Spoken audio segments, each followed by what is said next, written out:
여의도 타임즈 시간입니다. 아침에 나온 증권사 리포트 두 종목을 선정을 해봤습니다. 대세는 대세인 것 같습니다. 전기차 성장 동력에 대해서 하나하나 차근차근 알아보도록 하겠습니다. 자, 먼저 첫 번째는 현대 기아차라고 보시면 됩니다. 10월 유럽 판매 그 수치가 나왔거든요. 그 부분을 잠시 언급해 드리도록 할게요. 우선 현대 기아차의 10월 유럽 판매 이 대수가 나왔습니다. 얼마나 잘 팔렸는지 그 부분인데요.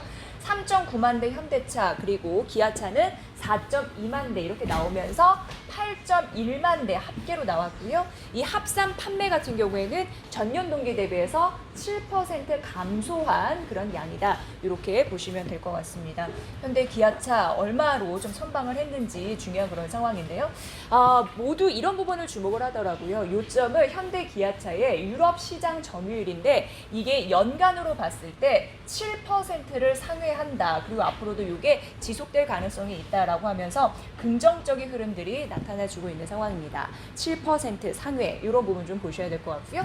자, 그럼 어떤 차종이 많이 잘 팔렸을까에 대한 그런 부분 보면요. 현대차 같은 경우에는 첫 번째가 전기차 코나가 잘 팔렸기 때문에 이렇게 나타나고 있고요. 두 번째는 투싼입니다. 자, 기아차 보도록 하겠습니다. 기아차 첫 번째 잘 팔린 게 시드입니다. 그리고 두 번째가 전기차인 니로입니다. 그리고 세 번째가 스포티지 이렇게 나타나고 있는데 결국 전기차의 점유율 이런 부분이 판매량 확대 이런 부분으로 이어졌다라고 보여지고 있는 상황이고요. 자, 그렇다면은 브랜드별로 10월에 유럽 판매가 얼마나 잘 됐는지 증가율을 브랜드별로 쭉 나타난 건데요. 우리가 이제 눈여겨봐야 되는 부분은 기아차 그리고 현대차 이렇게 되는데 기아차가 굉장히 선방하고 있는 부분 피아트 크라이슬러 그 밑으로 이제 있는 상황인데요. 긍정적인데 현대차는 좀 감소한 흐름이 나타났습니다. 기아차가 선방을 하고 있구나라는 부분이고요. 역시 마찬가지로 이쪽에서도 시장 점유율입니다. 이쪽은 이제 판매 증가율이고요. 시장 점유율을 봤을 때도 기아차가 여기 있죠. 플러스권. 그러나 현대 같은 경우에는 마이너스권. 역시나 기아차가 선방을 하고 있다. 이런 가능성 언급이 되고 있습니다. 이게 이제 확인된 부분이고요.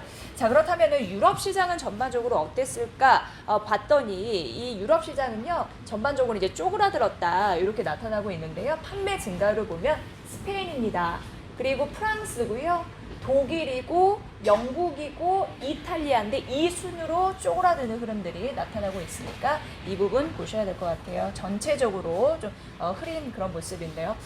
그러면 이제 브랜드 시장별로는 어떨지 잠시 이것도 언급을 해드리면 폭스바겐이 그래도 시장 점유율은 이렇게 나타나고 있고 그리고 이제 푸조가 두 번째 그다음에 르노가 세 번째, 네 번째가 피아트 크라이슬러 이 부분인데 지금 폭스바겐 쪽에서 판매량이 줄다 보니까 시장 점유율이 떨어지고 있다는 게 확인이 됐습니다. 리포트에 나와 있으니까 이 부분 참고해 보시면 좋을 것 같네요. 자, 그 다음은 유럽 자동차 판매에 대한 수치를 확인해 보도록 하겠습니다. 4월 같은 경우에 사실 급감하는 흐름들이 있었습니다. 80% 이때는 참 어려웠죠. 그 이후에 점진적으로 회복을 해서 9월 같은 경우에는 플러스 전환율이 있었습니다. 첫 판매 증가세. 하지만 코로나19가 재확산됐잖아요. 그렇기 때문에 10월 판매가 감소로 전환됐다라고 하면서 그 근거를 앞서서 다 보여드렸고요. 하지만 향후 수요 회복 여부 이런 부분은 뭐 코로나19 재확산 여부가 있겠지만 주요 자동차 시장 중에 회복 속도는 상대적으로 느린 상황이나 앞으로 전기차 이쪽은 좀 긍정적이다라는 내용으로 풀어보시면 될 것 같습니다. 자, 미국 같은 경우는 한번 보도록 하겠습니다. 이제 미국은 포드죠. 포드가 시장 점유율은 1위고 도요타는 상대적으로 선방을 합니다. 여기 약간 앞선 흐름들이 나타나고 있고 그리고 닛산 이렇게 세 번째인데 포드 미국 떨어지고 일본 닛산 떨어진다. 이 부분이 있어요. 이 부분은 좀 참고해 보시면 될 것 같습니다. 자, 반면 이제 나왔죠. 이 성장 동력이라고 전기차 시장 같은 경우에는 괜찮다라는 부분인데요. 정책 효과가 받쳐주고 있습니다. 그렇기 때문에 급성장하고 있는 상황이고요. 그리고 올해 유럽 같은 경우에 CO2 규제 강화로 공급 측면에서도 완성차들의 전기차 확대 필요성을 누구보다 절감하고 있다라는 부분이고요.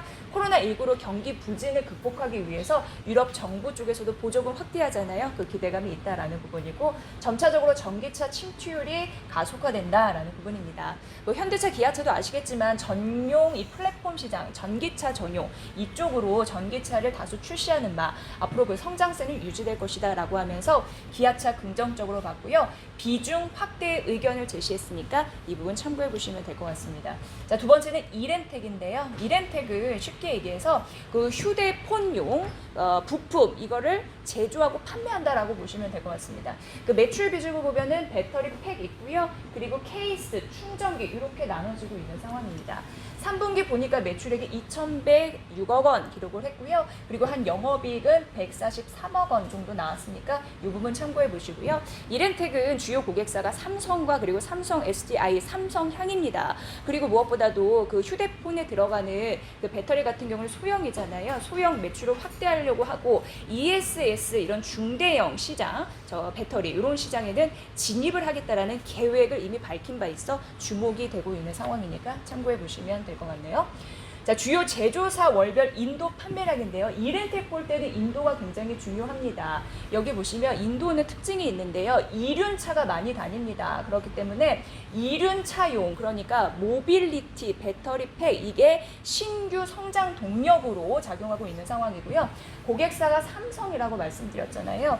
여기 판매량, 인도 판매량도 늘고 있어서 결국 낙수 효과를 받을 수 있다라는 가능성이고요. 여기 월별 인도 시장의 점유율인데 의미 있는 게 샤오미가 떨어지면서 우리 삼성이 가파르게 올라가면서 역전이 됐습니다. 이 그래프도 중요한 흐름이 될 것 같습니다. 자, 인도 스마트폰 시장이 정상화되면서 이제 삼성향이거든요. 스마트폰 판매가 급격히 진도하면서 인도 내 퍼스트 벤더, 첫 벤더인 이렌텍의 수혜가 예상이 된다라고 얘기하고 있는 상황이고요. 지금 미국 쪽에서 중국 때리기, 하웨이 때리기 하고 있잖아요. 그거와 인도, 중국 간 지금 분쟁 이런 부분으로 이렌텍이 수혜를 받을 수 있다라는 내용이 여기 나와 있습니다. 보시면 될 것 같습니다. 앞으로 점유율을 확대를 할 거고 공격적으로 나올 것으로 예상돼서 보셔야 될 것 같고요. 중요한 건 2019년도에 최대 실적을 냈거든요. 이때는 케이스 부분이 긍정적이었습니다. 하지만 2020년도에 좀 쪼그라들었지만 다시 21년도에 최대 실적을 기록할 가능성이 있어서 긍정적이다라고 합니다. 2차 전지, 배터리 팩 이런 부분도 여러분 잘 보시면 좋을 것 같습니다. 자, 그래서 최대 실적 달성에 대한 기대감이 있는 상황이고요. 플라스틱 케이스 이런 얘기도 나타나고요. 또 2차 전지 배터리 팩, 이 모빌리티 외에 추가로 확대될 가능성이 있다. 그래서 2019년을 상회하는 실적이 나올 것이다 라는 긍정적인 모멘텀 함께 보시면 좋을 것 같습니다. 새롭게 목표 주가를 제시한 거거든요. 의미가 있고요. 9,700원 그 제시를 했다라는 부분이고요. 역시나 밸류에이션 리레이팅이 필요한 시점에서 긍정적으로 봐야 된다라는 전략이었습니다. 자, 오늘은 바이 전략 그리고 목표 주가 새롭게 제시한 9,700원 이렌텍의 전략까지 만나봤습니다.